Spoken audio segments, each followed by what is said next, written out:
Welcome back to another episode of Mio's Delightful Kitchen. Guess what we're gonna do today? I know all of you waiting for it. We're gonna make pate. All right. Now we're gonna make Haitian pate. We're gonna have different kind of pate today. Now I'm gonna tell you the ingredients that we're gonna need and the process to make the pates, and we're gonna get going. I promise I will not waste your time. What we're gonna need flours. We have onion. We have habanero pepper. We have chou to make the fast. We have carrots. We have boiled eggs. We have tomate Jocelyn. We have hot dogs. And no Haitian pate without no hot dogs. We have bell pepper, aranso, of course. You have to have aranso pate. And guess what? We're gonna make some pizza type pate. I'm gonna show you how to make it. Now I'm gonna need you guys to be patient with me right now because we're gonna do so many things. Now the first thing we're gonna do is to clean our ingredients. After we clean them, we're gonna make the dough.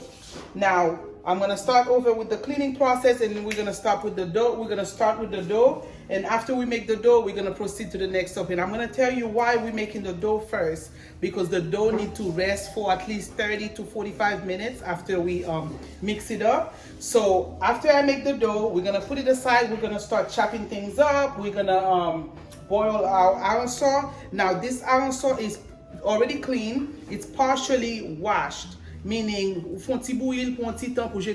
because that process is like 3-4 times to make sure it's not too salty, because ain't nobody want no salty pate. So I'm gonna put that back in the chaudière so it can boil a little bit more, and then I will be right back making the dough with you guys. Okay, listen up guys. Vous connaissez, nous allons commencer à faire dough. Nous allons faire farine. I already mix up the water. In the water, you can put whatever seasoning you want. Some people just put salt in water. Vous pouvez mettre sel avec l'eau seulement. Moi, je mets onion powder, mets un petit maggi parce que moi, je mets le dôme qui a un bon petit goût. Moi, je mets le blended, le pas de goût du tout. Et puis moi, j'ai un petit beurre, melted butter. I got melted butter. Ça va le faire. Nous allons mélanger farine. Farine, ça va suffire, oui, guys. But depending on how much pate you making, ça va dépendre de qui va le. Moi-même, pas mesurer. Donc, j'aime dire déjà, I'm not a chef. I just love to cook. So we're gonna just make the dough, and when nous tout fait dough, hein, parce que je vais montrer nous comment on a couvrir, nous allons vider de l'eau, nous allons mettre pour le arriver dans façon nouvelle. On a commencé avec de l'eau, tical. As you can see, I remove all my jewelry. I don't like to do dough with gloves because I want to feel my dough. I want to see what I'm doing. I use this type of container because I don't like farine all over my kitchen counter. So therefore, I will do it in here, and you're gonna see. And we're gonna do much more than that. I'm definitely gonna add more flour, so I can have the amount that I have. I have my family over, so I'm making pate for everybody. So I'm making a decent amount of pate. So I'm definitely gonna need more flour. Now it's gonna be up to you to, once you get to the texture that you want, which I'm gonna show you guys, then you'll know when to stop. Just have your flour container near you, because you're gonna need to add water, and sometimes you're gonna need to sprinkle a little bit of flour over the one you already have. Listen, it's gonna look messy, but once it's done, you're gonna love it. The bowl is gonna be clean.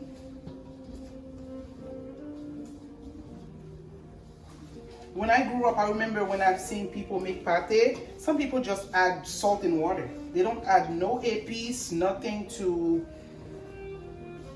it. You see what it's looking like? Now, in my case, I need more than that. So what I'm gonna do, I'm gonna add a little bit more flour.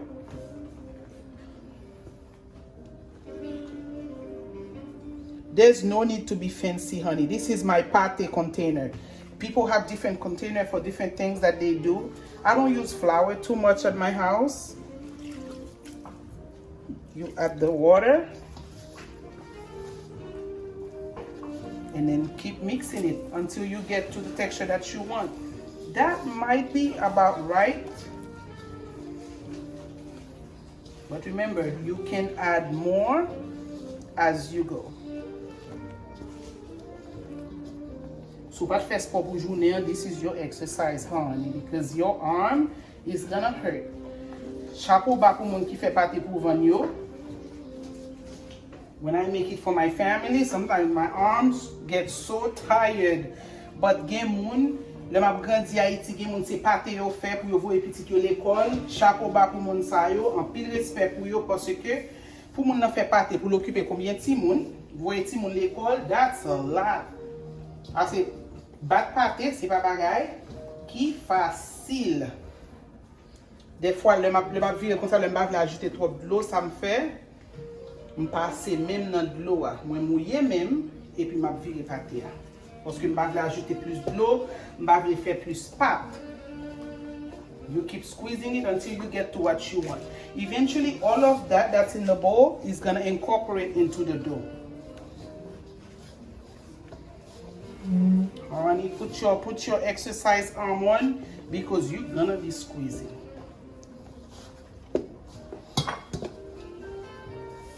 You see how the bowl is getting cleaner?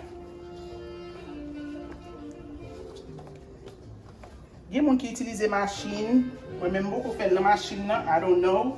Bien que c'est un bagage moi fait tout le temps. Son bagage moi fait on le comme ça. Because my family enjoys it. You see? You see what the dough is looking like?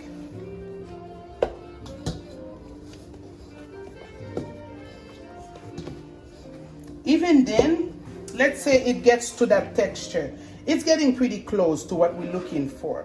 We still have a little way to go, but even then you realize, oh wow, this is not enough. I need to make more. It's okay, just add more flour and more water.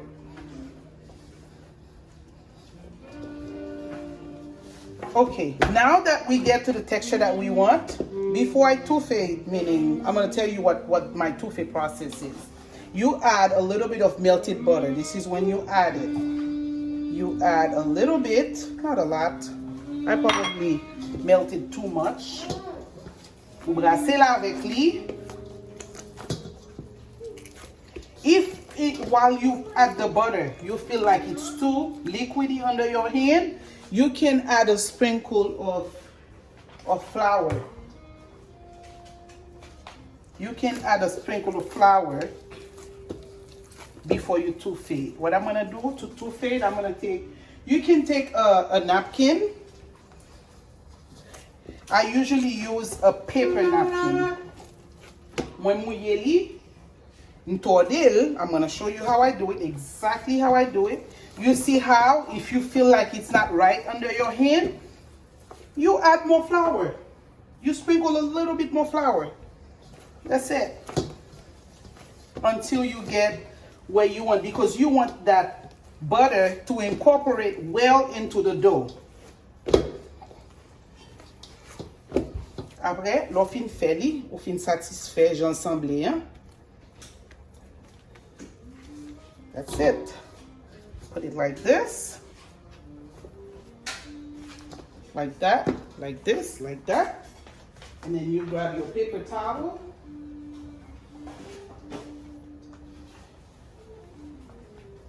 What I'm doing in the paper with the paper towel, I'm sprinkling water over it, et puis moi tordi.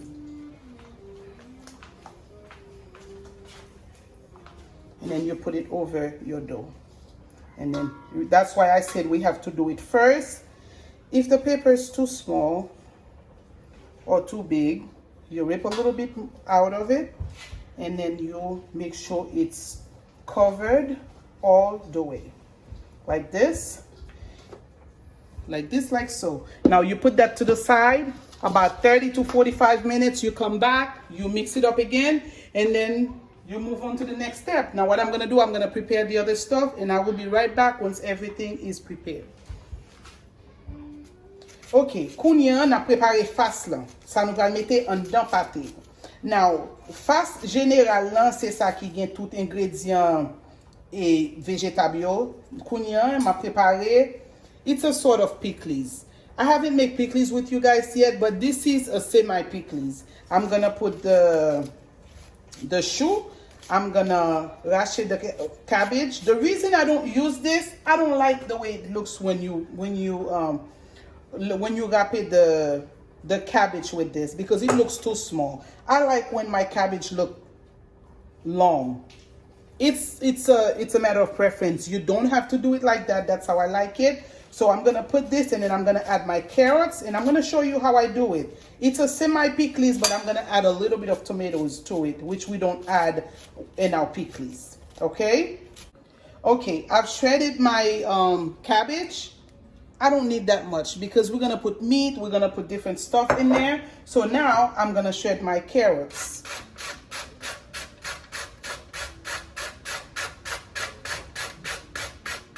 Okay, now that we shredded our carrots, you see, I didn't put a lot. We're gonna cut our peppers because we want our pate to be spicy. As you can see, I've already cut some, the onion, the bell peppers, the different stuff that we're gonna mix in here. That's why I said we don't need a lot of cabbage. Faslan, I've get tout bagay sa wala done. All of it will be mixed in it. That's why I said it's similar to a pickles, but it's not a pickles. We're not making it as spicy, because I'm making the pate for kids too, but we're gonna add the other stuff. Let me finish with this. I'm gonna show you everything else that I've already prepared. Remember, I promised you guys I'm not gonna waste your time. I'm not gonna make the video too long, so there's certain things that I've done off camera. Okay, remember I told you guys I'm not gonna waste your time. So the bell peppers, all the different type of bell peppers are already cut up. I'm gonna mix them into the fast. My onion in the fast. Now, to mix it together, you can add a little bit of vinegar if you want to. Now, I'm gonna keep saying that. Remember, I told you guys I'm not making pickles, so we don't want too much acid in the patty. Remember that water I made for the pot? That's the same water that I have leftover. It's already seasoned. I'm gonna add a little bit in there. I'm gonna add a little bit of oil as well, just enough to mix everything up. The vegetable will make its own water. You can add as much spice you want in there. I'm gonna add some oil, and you can add Maggi, you can add garlic powder, onion powder, whatever you put in your thing to make it taste good, that's what you add on here on the fast, because this part is not gonna be cooked. Look at it. On va prendre l'huile dans talon, on met ton cuillère l'huile juste pour le cas bien incorporer ensemble. Pas oublier, mettez 2 piments seulement. I didn't put that much pepper parce que nous pas voulons trop piquer. Si toutefois il y a des gens qui veulent plus piment, yo ka ajouter piment yo même. Mais faslan pas gen trop travail là-dedans. Pâté c'est le tout bagay mélange ensemble. En dedans pâté c'est ça qui va pâté en goût.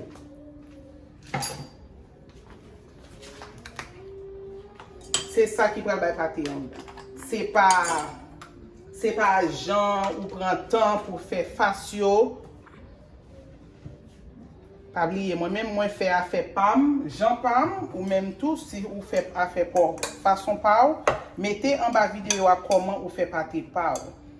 Okay, now, as you can see, I have most of the things prepared for you guys. I have the fast, I have my cheese cut up, and we're going to talk about them as we're putting them in the patty. Now, this is our anso, our smoked herring. It's boiled probably 4 times. Mwen bouye l jete de l'eau parce que nous pas vle l salé. Okay?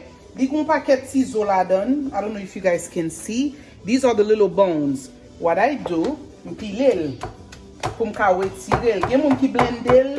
If that's what you want to do, that's your business. But you can peel it to remove pou ka krase ciseaux yo. Parce que des mino an, yo pa pral kote nan gorjou, c'est pas gros au poisson. Mais sou pile li wap evite retire zoyo.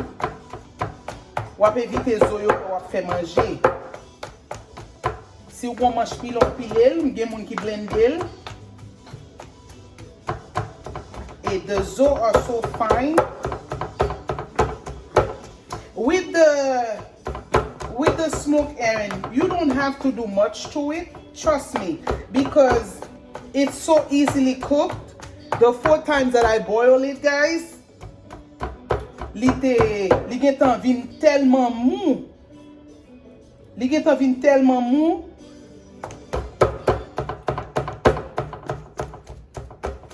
You see? Et l'on mette dans pâté, ou pas même ouais ti zo yo même. Et si toutefois ou un paquet zo qui chit ton côté, you can just remove it. If you don't want to spend the time to peel it. But to be honest, you guys, I'm not a fan of. Let me take this one. I'm not a fan of pâté à anso. Je préfère. You see? Si zo sa yo pa fè nou an. Ou ka manje yo pa pral koke nan gojou. Et là, yon de pâté pour cuire encore. Pas oublier, ti zo sa yo tellement petit. L'on fin acheter à anso. L'on laver li ou retire zo an. Mais gen qui tellement grand pile ti zo, you just boil it like that. Parce que they truly don't mean no harm. Il va dépendre de qui bo acheter à anso. Gen de anso acheter ou juste retirer côte là, sans pas même avoir problème même. Ou pas même zo on retire côte là avant même ou mettre le bouillir. Mais gen tout zo yo tellement petit. Bon, bien que I don't know much about anso, m'pa connait ça l'âge petit poisson comment zo yo est. So anybody who knows about that, they can tell me under this video. And that's it. But you don't have to put no spice to it. I don't put no spice in my anso because when it's mixed with all the ingredients that I'm gonna put in the pate, then it's gonna taste really good. Okay, now that we have everything prepped, magi espace, so mette moitié bagon parce que m'gal virer farine sous comptoir là. Listen, magi espace so mette tout bagay, nous allons faire pâté à anso avant. Avant que mette sous ça, me get un clean counter moi, m'a simé un petit farine tout petit sous counter pour me capable mettre pâte là. Ça c'est pâte là, m'te gagné que m'te couvri, là m'te fin faire là. We're gonna do a little bit at a time. You see, this is how you want your dough to be. With your dough like this, your pate will be very soft.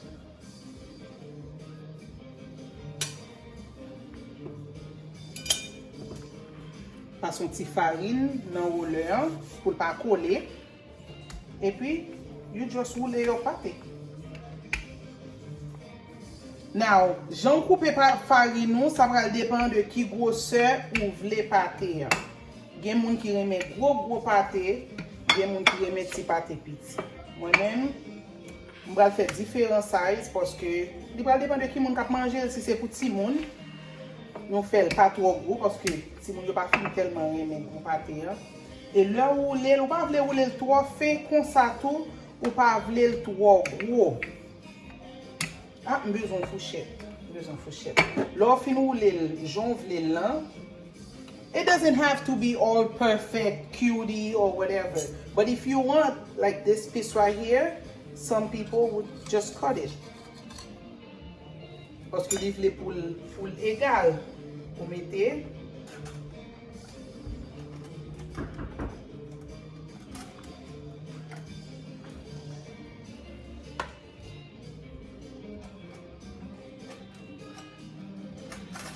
Mais facile.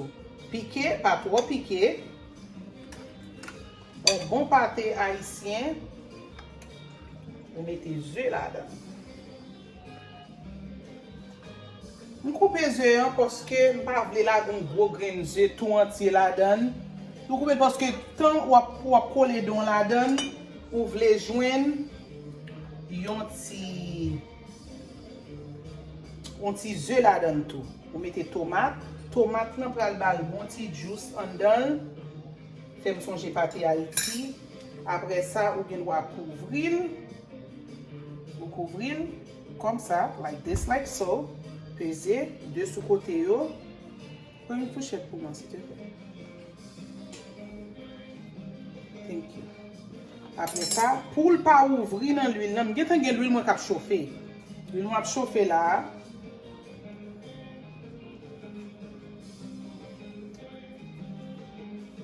M'ba ou les pâtés à trop pour pas chirer le wap virer. OK? Ou peser sous côté pour pas ouvrir le dans l'huile là. Et puis les gens qui fait des design, they fin peser.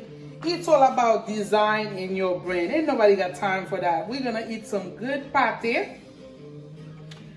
Bon.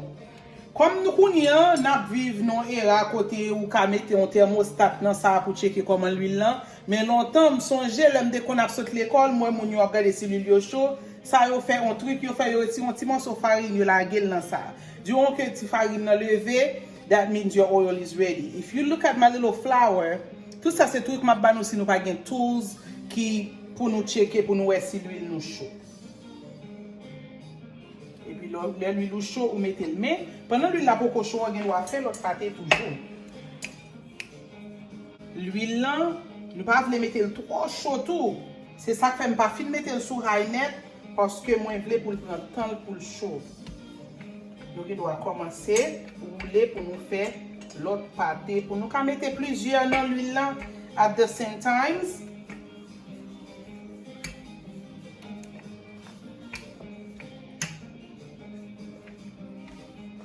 OK.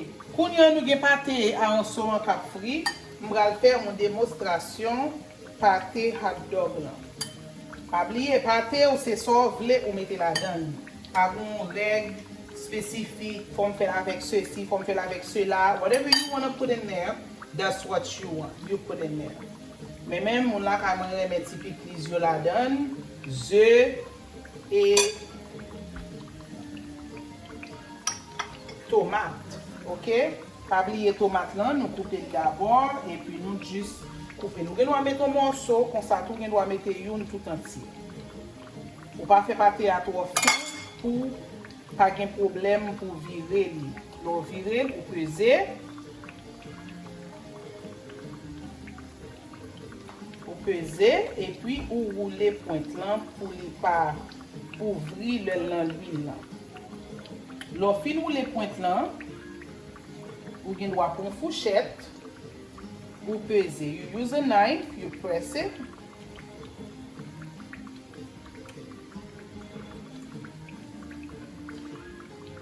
Some people poke a hole on the pate so everything inside can cook. You don't have to. M'bare mais l'huile moins trop chaud parce que moi pas vle pour pate à sauter. OK?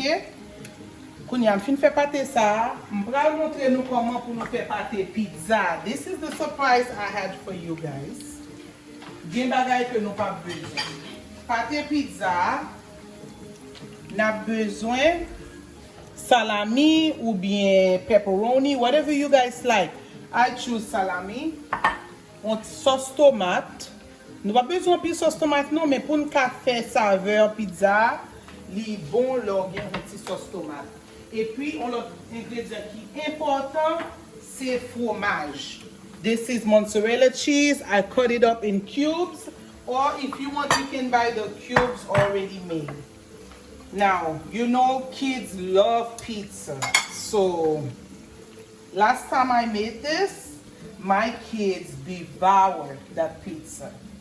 So now, it's the same process. You roll your dough.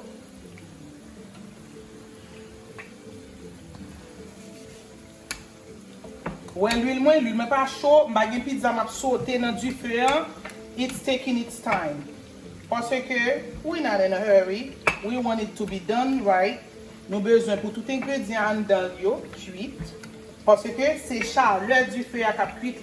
As you can see, I did not cook the hot dog. Hot dog, people eat it raw. So cooking the hot dog is a waste of time. So I don't cook it. I know people who does. And there is nothing wrong with it if you choose to cook it. Oubliez, nous ne pouvons pas faire tellement fin parce que nous mettons ingrédients là-dedans, nous pas voulons pour les craser ou bien pour le déchirer. For the pizza one, you put a little bit of marinara sauce. Sou gen sauce tomate. Sou c'est mon qui fait tomate pau, even better. Pour fromage, on va mettre un petit fromage. We're not gonna put eggs or anything like that. Nous pas mettre ça non. N'a mettre un petit viande sous tête. Comme si pour fromage qui paraît dans le temps. Et puis, nous allons développer le même genre nous développer l'autre pâté. Trust me, my kids love that pâté. Et pas oublier, si vous voulez faire, vous voulez mélanger avec hot dog ou bien un sortout, it's your business. Nobody cares. It's all you like. I remember last time I made it, I mixed it all together. Parce que me dégaine reste qui était, me dit, you know what? I'm not gonna waste that. I'm gonna use it all. And I did. I put it all in one pot. It was delicious.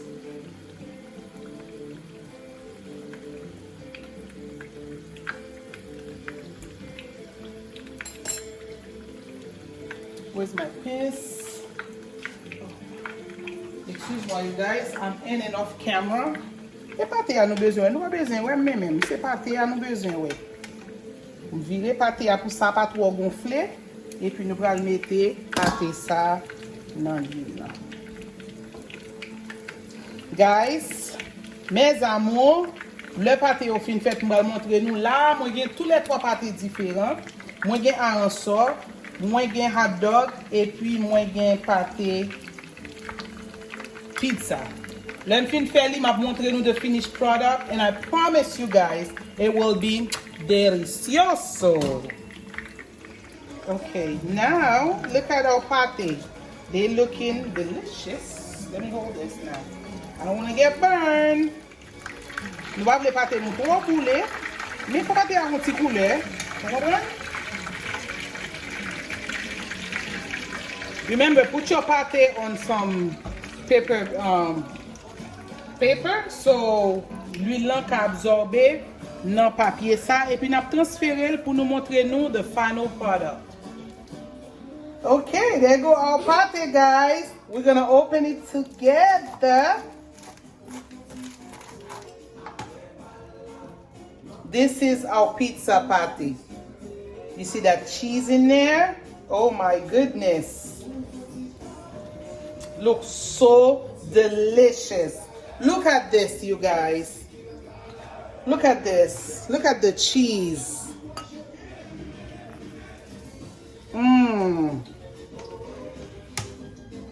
I gotta give it a try for you guys. You need the one? Delicious, you guys. I'm gonna cut the other ones for you guys. Pour nous avancer, pour nous quitter dans régler affaire nous, pour nous commencer à faire partie. Okay, let's see. Oh, you got a crunch, mes amis. Look at this. You see how crunchy it is? Look at that dough. Look at that dough. It's spicy, delicious. Now I'm waiting for the other one to get cold so I can open the other one for you guys. All right, lastly, look at this. Oh, this is the araso, the mama pemba. Look at this, you guys. Smell delicious. And bable boule baba.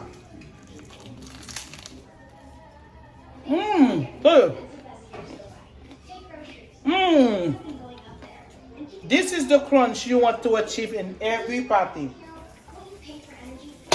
Well, thank you guys for watching.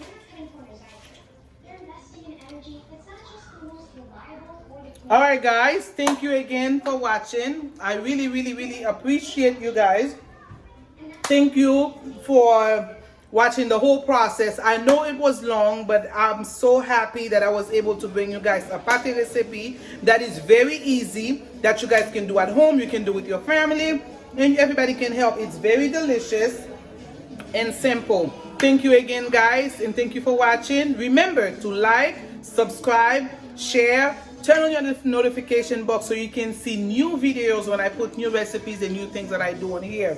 I couldn't be where I am without you guys. I know I just started, but I love all the love, all the support that I receive from every one of you. Thank you again for watching. Love you.